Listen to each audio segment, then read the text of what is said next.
今日我哋喺南灣主城區南灣新城睇呢個第4代住宅，實用率咧可以做到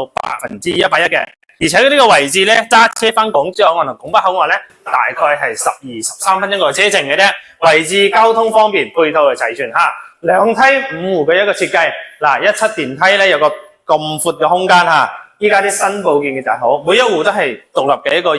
置嘅，成個交邊咧都就係包括呢啲門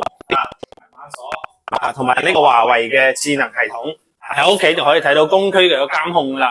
咁同埋呢啲收納櫃咧，震心都係做到60公分㗎，比一般嘅收納櫃咧要闊啲嘅。咁呢邊有個書房，呢個係99方嘅一個3+1產品，呢邊係生活陽台咁全新升級之後咧，因為呢個樓盤總共係有5棟嘅，咁咧臨近珠海大道呢個主幹道對面咧就麓湖公園小區後邊咧就係幼兒園啦、小學、中學，咁咧做咗風窗處理，咁咧就盡量減低啲噪音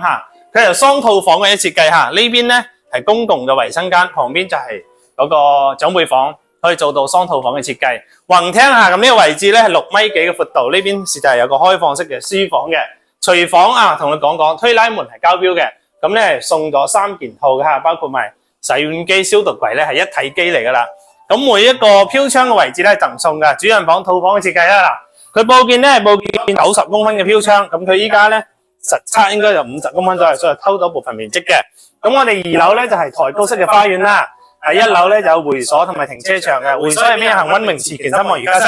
咁我哋睇嘅係一線嘅山景，仲可以睇到少少水庫景觀嘅。主人房套房設計有埋衣帽間、獨立衛生間噶啦。如果你近期想喺珠海嘅主城區想買一個實用率高嘅精裝嘅3房或者4房，我哋可以112嘅4房嘅，可以咧下方留言，我發資料俾你，同時咧可以時間過嚟現場睇睇嘅。